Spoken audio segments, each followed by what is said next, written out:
आप लोग बिल्कुल ठीक होंगे। आज हमारा जो लेक्चर है वो है chapter number 1 matrix and determinant का क्वेश्चन नंबर एक्सरसाइज 1.5 का क्वेश्चन नंबर जो 3 है, find the multiplicative inverse if it exist. अगर एग्जिस्ट करता है तो हमें मल्टीप्लिकेटिव इनवर्स जो है वो फाइंड करना है। फर्स्ट क्वेश्चन है हमारे पास, फर्स्ट पार्ट है, ए की वैल्यू हमें दी हुई है, उन्होंने वो कह रहे हैं जी -1 3 एंड 2 0, -1 3 और 2 0। हमने इसके मल्टीप्लिकेटिव इनवर्स फाइंड करना है। आफ्टर सॉल्यूशन में करी हूँ। अच्छा, मल्टीप्लिकेटिव इनवर्स का फार्मूला होता है, अगर ए का निकाल A inverse adjoint A over determinant A, ये इसका फार्मूला है। हमें दो चीजें चाहिए होती है, हम इसको डिवाइड करते थे, हमारे पास मल्टीप्लिकेटिव इनवर्स। अगर हम बी का निकाल रहे हैं तो बी इधर आ जाएगा, इधर भी आ जाएगा। इसके लिए हमें दो चीजों का फाइंड करना जरूरी है, एक एडजॉइंट का और एक डिटरमिनेंट का। ठीक है, डिटरमिनेंट तो हमने फाइंड क्वेश्चन 1 और 2 में सीख लिया होगा करना, एडजॉइंट में फाइंड करना सिखा देती हूँ आपको। सो हम लोग स्टार्ट करते हैं क्वेश्चन जी। सबसे पहले हम डिटरमिनेंट निकालेंगे इसी ए का, -1 2। आपको पता है हम मैट्रिक्स के साइन को चेंज करते हैं डिटरमिनेंट के साइन में, इधर भी आ जाता है जो साइन है डिटरमिनेंट इधर भी आ जाता है। -1 को 0 से किए हैं और 3 को 2 से। 0 -6 तो हमारे पास क्या आ गया -6। ठीक है, अब हम करेंगे, अगर यहाँ 0 आ जाता, लेट्स सपोज इस 6 की जगह पर हम कहते हैं कि ए सिंगुलर है और आगे जो मल्टीप्लिकेटिव इनवर्स है वो एग्जिस्ट नहीं करता। जब भी 0 आ जाएगा आपने आगे लिखना ही नहीं है, सॉल्व भी नहीं करना, बस स्टेटमेंट लिख देनी कि मैट्रिक्स ए या बी, ऐसी जो भी मैट्रिक्स है वो सिंगुलर है, so multiplicative inverse does not exist. ठीक है, बट यहाँ पर एग्जिस्ट कर रहा है क्योंकि ए सिंगुलर नहीं है। आगे हम एडजॉइंट निकालेंगे। एडजॉइंट हम निकालते हैं बेटा हमेशा ए का, नॉट डिटरमिनेंट ए। हम ए के निकालेंगे और एडजॉइंट का मैं आपको समझा रही हूँ कि इन दोनों की प्लेस चेंज होती है और इन दोनों के साइन, इन दोनों जो वैल्यूज हैं ए की प्लेस चेंज होती है, यानी कि 0 इधर आ जाएगा, -1 यहाँ आ जाएगा, और इन दोनों के साइन यानी कि प्लस किया तो माइनस के हो जाएंगे, माइनस के तो प्लस के, दोनों प्लस किए तो क्या हो जाएंगे माइनस। ठीक है, ये तो हमारे पास एडजॉइंट आ गई। इस तरह याद है, ये प्लेस और ये साइन। हम ए बी सी पढ़ते हैं ना, उसमें पहले पी आता है फिर एस आता है, तो पहले पी यानी प्लेस इन दोनों का और इन दोनों के साइन, ये समझाने के लिए पी एस मैंने किया। और अब मैं फार्मूला लिखूंगी ए इनवर्स का, adjoint A over determinant A, यानी एडजॉइंट की वैल्यू क्या है, ये हमारे पास आएगी है, और डिटरमिनेंट की वैल्यू क्या आएगी है -6। हमने डिवाइड कर दी। ठीक है, अब हर वैल्यूज के नीचे इस वैल्यू को डिवाइड कर देना है। हर वैल्यू के नीचे हमने -6 को डिवाइड कर देना है।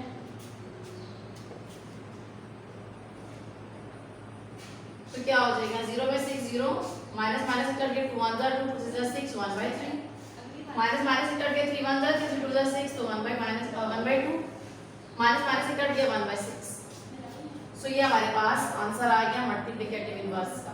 ठीक है, बस हमें तो इसे फाइंड करना है। हम करेंगे नेक्स्ट पार्ट सेकेंड है इसका बी पार्ट है इसका, या पार्ट सी करवा देती हूँ आपको, बी ए और बी सेम है, मैं सी करवा देती हूँ। पार्ट सी है इसका -2 6 -3 9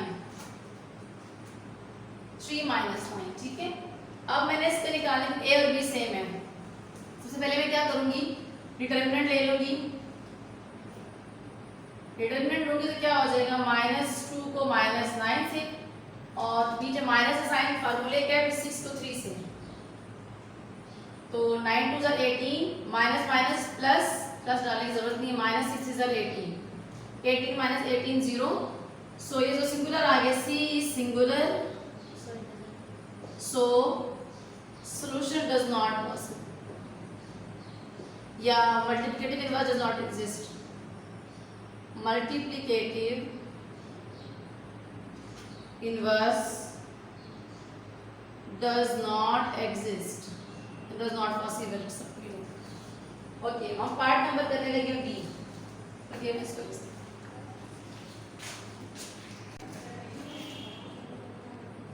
पार्ट डी हमारे पास है, इंपॉर्टेंट भी है 1/2, पार्ट डी है 1/2 3/4 1 and 2।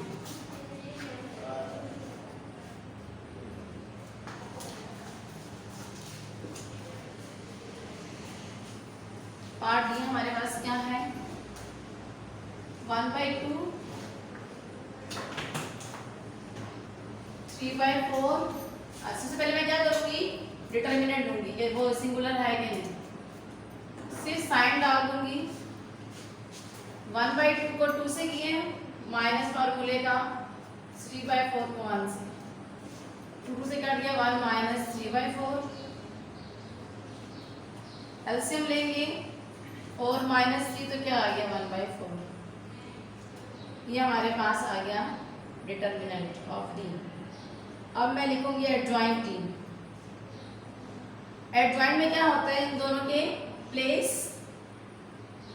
और इन दोनों के साइन। तो फॉर्मूला लिखूंगी डी इनवर्स का adjoint D over determinant D. So adjoint की वैल्यू क्या है 2 - 1 - 3/4 1/2 और डी की वैल्यू क्या आएगी 1/4। ये हमारे पास डिटर्मिनेंट की वैल्यू आएगी। ठीक है, इसका मतलब ये है कि मैं हर वैल्यू से मल्टीप्लाई कर दूंगी, ये रेसिप्रोकल हो जाएगा -3/4 4/1 -1 4/1 1/2 मल्टीप्लाई 4/1। ये रेसिप्रोकल एक वैल्यू तो डिवाइड हो जाती है, इस तरह होता है रेसिप्रोकल हो जाता है। 2 4 = 8 4 1 = -4 -3 2 2 = 4। सो ये हमारे पास आंसर आ गया डी इनवर्स का। ठीक है, क्वेश्चन नंबर 4 का पार्ट नंबर 1 है। हमारे पास दो वैल्यूज ए और बी की हमने फाइंड करना है। ए की वैल्यू में दी हुई है 1 2 4 6 और प्रूव करना है ए एडजॉइंट ए, फिर एडजॉइंट ए और डिटर्मिनेंट ऑफ ए को इनवर्स। ये मेरे पास 3 साइड्स हैं। ठीक है, हमें तीनों को प्रूव करना है कि तीनों के आंसर सेम हो। ए हमारे पास है, एडजॉइंट ए निकालना है और डिटर्मिनेंट ए हमने निकालना है और इनवर्स की वैल्यू है। सो सबसे पहले मैं क्या करूंगी ए की वैल्यू लिखूंगी, उसका एडजॉइंट लूंगी। एडजॉइंट दोनों के साइड प्लेस चेंज होंगे इन दोनों के साइन। अब मैं क्या करूंगी डिटर्मिनेंट ले लूंगी। किसके लिए डिटर्मिनेंट लूंगी? इस चीज के लिए। तीनों चीजें पहले निकालो फिर तो स्टार्ट करती हूं। 1 4 2 6 1 को 6 से 2 को 4 से 6 1 = 6 -2 4 = 8 तो -2। मेरे पास तीनों चीजें आ गई। और मैं करूंगी ए फर्स्ट क्या ए एडजॉइंट ए। तो ए की वैल्यू हमारे पास क्वेश्चन में दी हुई है 1 2 4 6 और एडजॉइंट ए की वैल्यू मेरे पास ये आई है 6 - 4 -2 1।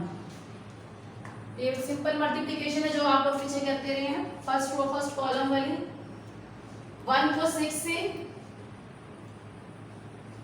+2 को -4 से, यानी फर्स्ट रो को फर्स्ट कॉलम से किया, फर्स्ट को सेकंड से। 1 को -2 से +2 को 1 से, 4 को 6 से +6 को -4 से, 4 को -2 से +6 को 1 से, 6 1 = 6 -8 6 4 = 24 -6 4 = 24 -2 +2 -8 +6। सो मेरे पास वैल्यू आ गई -2 0 0 -2। ये हमारे पास फर्स्ट इक्वेशन आ गई। अब हम सेकंड इक्वेशन क्या करेंगे, एडजॉइंट ए की वैल्यू को पहले लिखेंगे और ए की वैल्यू को बाद में। एडजॉइंट की वैल्यू क्या है 6 - 4 -2 1 और ए की वैल्यू बाद में लिखेंगे। जी मल्टीप्लाई करते हैं इसको।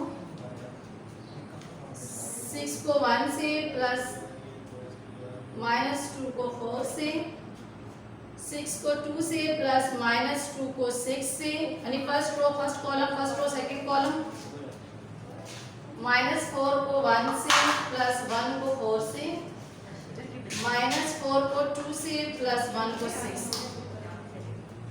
6 1 = 6 -8 -4 + 4 12 -12 -8 + 6।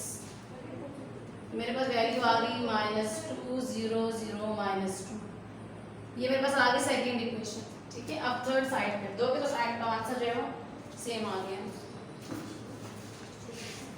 ये थर्ड साइड फाइंड करने लगी हूँ। डिटरमिनेंट ए, डिटरमिनेंट की वैल्यू ने फाइंड की स्टार्ट में -2 थी और इनवर्स का मतलब है कि आपने इसकी वैल्यू पुट करनी है 1001 और मल्टीप्लाई करेंगे -2, इसको 0 आ जाएगा तब इधर भी 0, -2 1 -2। ये आ गई third equation.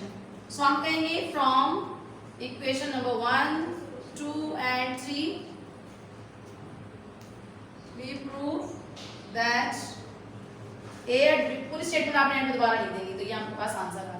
Eight joint A equal to determinant A जो है वो इसके इक्वल है, ये आपके पास आंसर आ गया। ठीक है, और सबको समझ आ गई होगी। अपना ख्याल रखिएगा। अल्लाह हाफ़िज़।